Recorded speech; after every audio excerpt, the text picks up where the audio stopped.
This meeting will be called to order at 5:32 p.m. Oh, and it says, please rise, and the clerk will lead us in the pledge. I pledge allegiance to the flag of the United States of America and to the republic for which it stands, one nation, under God, indivisible, with liberty and justice for all.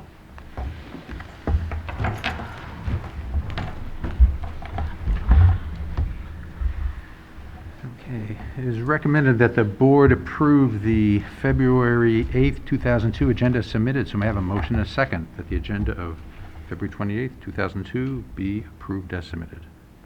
So moved. Second. Any questions or comments? All those in favor? Any opposed? Motion carries.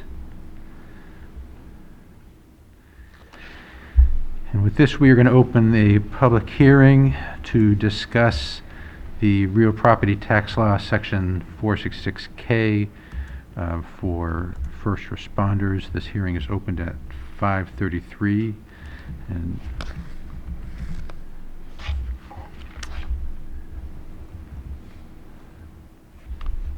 this is the RPTL exemption for certain volunteer fire and ambulance members. And Dr. Putnam, is there any information? Yeah, I'll turn it over to Dr. Driffel, who has a slide. Yep. So, good evening, Board. In consideration of real property tax law 466K, we're required to hold a public hearing if the Board is considering opting into this legislation.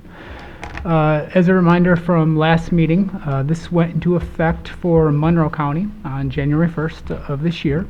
It's for volunteer fire and ambulance service members living in Monroe County. I know there's been some questions about folks that live in Walworth or Macedon to see if they would be eligible for this, but it's strictly a Monroe County program. There are other counties around the state that have adopted something similar, but not Wayne County yet.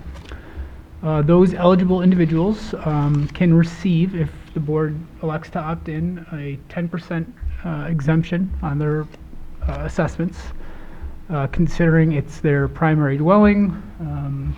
There are no limits to that exemption. It's 10% if it's a $100,000 property or a $1 million property. As far as we can tell, at this point, neighboring jurisdictions, towns, villages, and schools are all opting in. So I know specifically the town of Brighton, town of Penfield, town of Perrington have moved on this or are in the process of moving on this. From my discussions with other schools, the town of Brighton is going to hold a hearing. Town of Webster is holding a hearing. Town of Pittsford is holding a hearing, and Fairport's taking a look at it. The best estimate with the help of the Brighton and Penfield fire departments is that we have about 70 current individuals in the community that would be eligible for this exemption.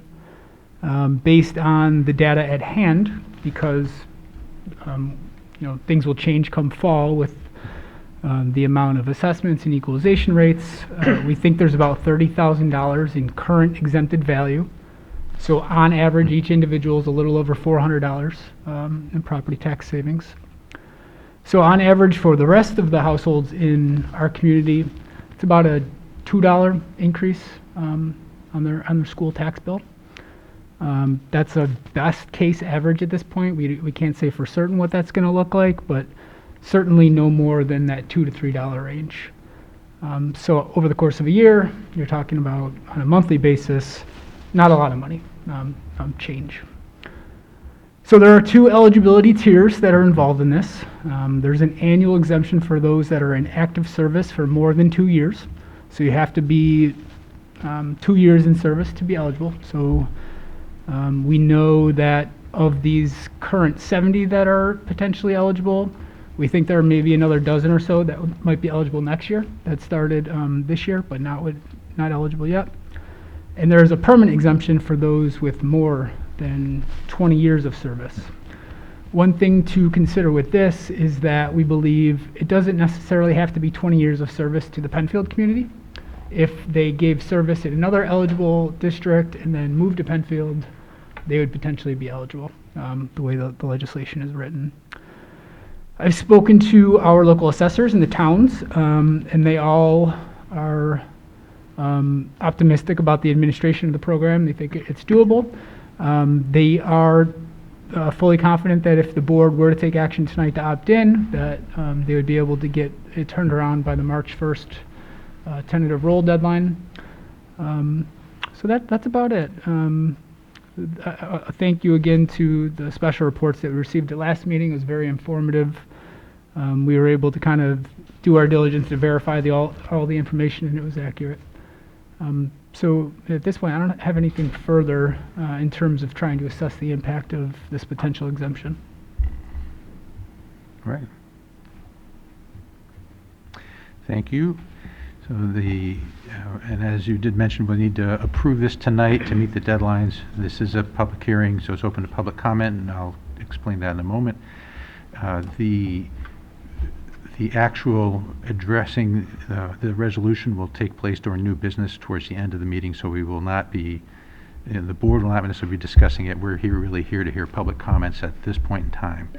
So with that, if people would like to come up and speak, would just please include your name and address as is customary, and also please restrict your comments to this specific topic about this specific tax break here.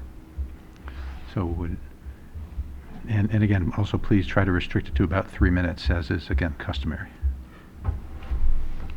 Would anyone like to come speak?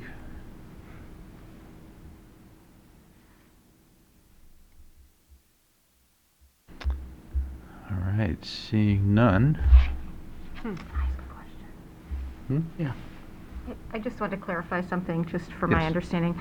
The $2 per household, that's overall, like, not per thousand? I know we always talk about per thousand of assessment. Yep, that's correct. Good question. So it's not $2 per on the tax rate, it's $2 total Okay. on average. So obviously if the house is valued at a higher assessment than average, it would be a little bit more of an impact, but on average, Okay. that's the amount. Thank you. You're welcome. Good question.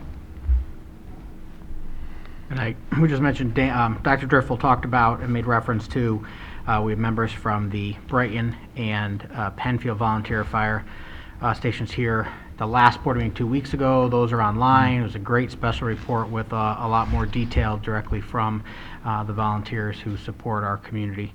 And so I would just let you know that I don't get a vote, so as a superintendent, I don't get to vote, but I do get to live here. And so just on behalf of myself, but also our entire district, just a thank you to our volunteer firefighters, volunteer ambulance. They do so much more than what I think, with my school district hat on, with my resident hat on, I always feel safe, right? I know that I'm in a good spot. I know that the response times are so short here, thank goodness, when God forbid something happens. But on a note from school, you helped so much with, it's been a little while because of COVID, but our DWI crash reenactment, speaking to our health classes, coming and working with our students learning how to drive. There's all those things that go, and it's all volunteer. And so that, and you were very helpful this year with all of the bricks our kids brought home from sectional titles, and every time you can, meeting them with hoses, or not hoses, the sirens and everything, so thank you. So again, as superintendent, the board's here, but I know that on behalf of the district, we really support the work that you do, so thank you. All right, I'll just ask one more time for anyone who'd like to speak before we close the hearing. All right, seeing none, I declare this hearing closed at 5:41. And with that, it would be appropriate for the motion that the Board of Education move into executive session. So may I have a motion that we move into executive session for the purpose of discussion of the work history of particular persons and the collective negotiations for the PAC contract. It would be at 5:42 p.m. So I have a motion and a second. Second. Any questions or comments? All those in favor? Any opposed? Okay, we are now in executive session.